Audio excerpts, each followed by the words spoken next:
ধন্যবাদ এবং স্বাগত জানাই আরেকটি ভিডিওতে। ভিডিওর যে কন্টেন্টটা একটু অন্যরকম। আমার যিনি ক্লায়েন্ট ছিল তিনি ইয়াবা অ্যাডিক্টেড ছিল এবং সেই ইয়াবাটি তার হাজব্যান্ড ওয়াইফ একত্রে মিলে নিত এবং তার হাজব্যান্ডের যারা ফ্রেন্ডস ছিল তাদের সাথেও নিত এবং তারা দেখা যেত এটা প্রায় প্রায় তাদের বাসাতে করতো এবং অনেক সময় দেখা যেত তাদের কোনো রকমের জব বা অন্য জিনিস ছাড়াই এগুলোও কিন্তু তারা প্র্যাকটিস করেছিল। তাহলে শুনুন এই যে বিষয়গুলো এবং তা সেই জায়গা থেকে কিভাবে সে মানে সফলতা অর্জন করতে পেরেছে সেটি বলি। এই যে পেশেন্ট সে হচ্ছে যে দীর্ঘ প্রায় 8 থেকে 10 বছর ধরে চিকিৎসা নিচ্ছিল এবং সেই বিভিন্ন জায়গাতে চিকিৎসা নেয় এবং চিকিৎসা নিয়ে তার সফলতার যে জায়গাটি সেটি সে পায় না।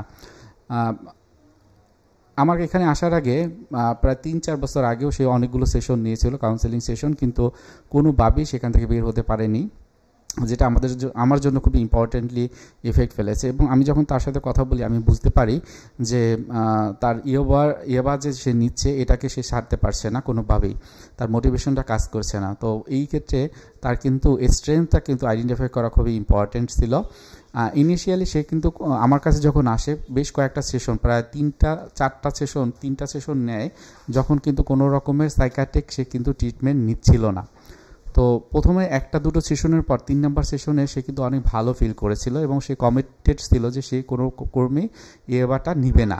এবং যেহেতু তারা হাজব্যান্ড ওয়াইফ মিলেই এটি নিত, তার কথা ছিল যে তার হাজব্যান্ড এবং তার ফ্রেন্ড যারা আছে তারা তাকে ইনফ্লুয়েন্স করতো এবং সে নিতে বাধ্য হতো। এখন এই দিকটিতে দেখা গিয়েছে যে তার হাজব্যান্ডের এবং ওয়াইফের কিন্তু দুজনকেই কিন্তু কাউন্সেলিং করাতে হয়েছিল এবং তারা দুজনেই করেছিল আলাদা আলাদাভাবে। সো হাজব্যান্ডের বিষয়টা হয়তো বা পরবর্তীতে আসবে। এখন যেটা আসলো সেটা হলো যে সে আমার কাছে আসে যে তার ভিতরে বিভিন্ন রকমের ট্রমা আছে এবং সেটা চাইল্ডহুড ট্রমা এবং হাজব্যান্ড রিলেটেড আছে, ইমোশনাল, সে ভেঙে পড়ে, খুব বেশি ইমোশনাল, কিন্তু সেই জিনিসটাকে বুঝতে চায় না। সে অনেক কিছুতেই ডিসঅর্গানাইজড, কোনো কিছু ঠিকমতো করতে পারে না, সবাই থেকে আইসোলেটেড হয়ে গিয়েছে, তার কোনো বেবি নেই, বাচ্চা হয়নি, এটাও একটা তার ভিতরে একটা দুশ্চিন্তা যে এই অবস্থায় আমার বয়স হয়ে যাচ্ছে, বাচ্চা নেই, তাহলে আমার কি হবে। তার ইয়াবা খেলেও তার ভিতরে মারিজুয়ানা বা গাঁজার যে একটা গাঁজা নেওয়ার যে টেন্ডেন্সি সেটিও কিন্তু ছিল।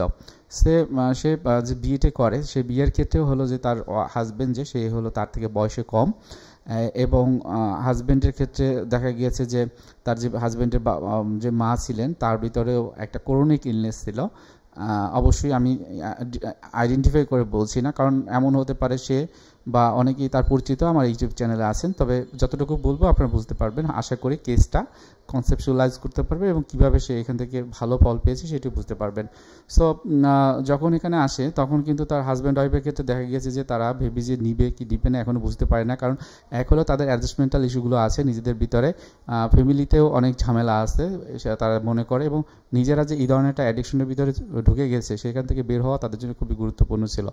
সো এর কারণে অনেক দিন যেহেতু এর ভিতরে আছে সেক্ষেত্রে তাদের সমস্যাগুলো শুধু মনে না ফিজিক্যালি এফেক্ট ফেলেছিল, ফিজিক্যালি বিভিন্ন ইস্যু এবং অ্যাডজাস্টমেন্টাল ইস্যুগুলো সবসময় রয়ে গিয়েছিল। তারা বিভিন্ন রকমের অতীতের ঘটনাগুলো নিয়ে বিভিন্ন রকমের কথা তারা বলতো একজন আরেকজনকে, এবং একটা সময় দেখা গিয়েছে যে এই যে ডিপ্রেসিভ যে মুডটি সেটি কিন্তু বা ডিপ্রেশন কার রয়েছে সেটা নিয়েও তাদের ভিতরে একটা কনফ্লিক্ট ছিল। এবং একটা সময়ে আমি দেখতে পেলাম যে সেটা প্রচণ্ড তার ইচ্ছা আছে, আগ্রহ আছে, এবং সেই সময়টা সে মোটিভেশনটা ধরে রাখতে পারছে না, যেহেতু আমি কন্ট্যাক্ট করে রেখেছিলাম যে যতদিন সে এই কাউন্সেলিংটি নেবে এই সময়ের ভিতরে সে কোনোভাবেই ইয়োবা বা অন্য কোনো অ্যাডিকশনের যেন না জড়ায়। তো সে যখন পরবর্তীতে আসে সে বলতেছিল যে আসলে খুব কষ্ট হচ্ছে, এই মুহূর্তে পারা সম্ভবই না, পারছি না। তখন কিন্তু আমি রেফার করি একজন সাইকিয়াট্রিস্টের কাছে। সে যখন সাইকিয়াট্রিক মেডিসিনটা খায় ঠিক একটা সপ্তাহ গ্যাপ দেওয়ার পর দ্বিতীয় সপ্তাহ যখন আসে তখন কিন্তু সে বলতে পারে যে এখন আমার অবস্থা খুবই ভালো এবং আমাদের অবস্থা খুবই ভালো, আমরা আসলে এখন ওই ধরনের যে ইয়াবার প্রতি একটা টান সেটি কাজ করে বা আমাদের সাথে বন্ডিংটা ভালো। এবং কিন্তু এখন সমস্যাটা হচ্ছে যে তাদের ভিতরে যে সেক্সুয়াল বিষয়গুলো সেগুলো তারা এনজয় করে না বা তাদের ভিতরে হয় না, সেক্ষেত্রে আসলে কি করতে পারে। তখন তাদেরকে কাপলদেরকে বসিয়ে তখন কিন্তু এই যে সেশনগুলো কন্টিনিউ করা হয়েছিল এবং তারা বুঝতে পারে যে ফোর প্লের গুরুত্বটা কী এবং এই যে অ্যাক্টিভিটি এটা একটা আর্ট, কীভাবে এনজয় করা যায়, কিভাবে কিভাবে আমাদের নিজেদের ভিতরে একটা খুব ভালো একটা এনভায়রনমেন্ট তৈরি করার জন্য আমাদের মনের সাথে মনের যে একটা অ্যাটাচমেন্ট বা বন্ডিং কীভাবে করা যায়, কীভাবে লাভ ল্যাঙ্গুয়েজ একজন একজনের উপরে আমরা ইউজ করতে পারি, সেই বিষয়গুলো কিন্তু সে জেনেছিল। সো এরপর সর্বশেষে যে সেশনটিতে আসে তখন সে বলেছিল যে তাদের ফ্যামিলির সাথে এখন কথা হচ্ছে, তারা একে অপরের সাথে এখন একটা খুব ভালো কথা হয়।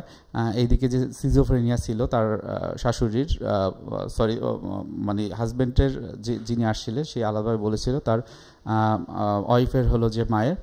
তো সেই ক্ষেত্রে কিন্তু তারা এনএলপি এবং অন্যান্য যে সিবিটি যে টেকনিকগুলো আপনারা জানেন সেগুলো কিন্তু ব্যবহার করা হয়েছিল, এবং মায়ের ভিতরে অনেক রকমের ট্রমা ছিল সেটা বলে, এবং সেক্ষেত্রে সে কীভাবে ডিল করতে পারে সেটিও জেনেছিল।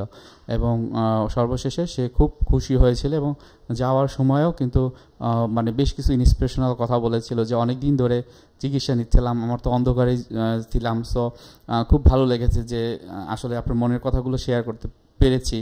আর এখন তো আমরা অনেক সমস্যার ভিতর দিয়ে যাচ্ছিলাম, কিন্তু এর আগে এতটা সমস্যা ছিল না, কিন্তু আমরা কার জন্য মোটিভেটেড হতে পারতাম না, আমরা যে কার জন্য পারতাম না। সো এই 6টা সেশন হওয়ার পর এরকম কথা হয়, এবং এটা অনেকটা টার্মিনেশনের মতো। তারা বলেছিল যদি কখনো এরপর খুব সমস্যা হয় তাহলে অবশ্যই আসবো, যেহেতু হলো হাজব্যান্ড কিছু কাজ করে, ওয়াইফ কাজ করছে না, তাদের ফাইন্যান্সিয়াল কিছু ক্রাইসিস আছে, সো পরবর্তীতে তারা যদি এরকম ফিল করে তখন আসবে। সো মোটামুটি এটাই ছিল টার্মিনেশনের যে সময়টা। এভাবেই তাদের সাথে আমাদের সেশনটি শেষ হয়। ধন্যবাদ।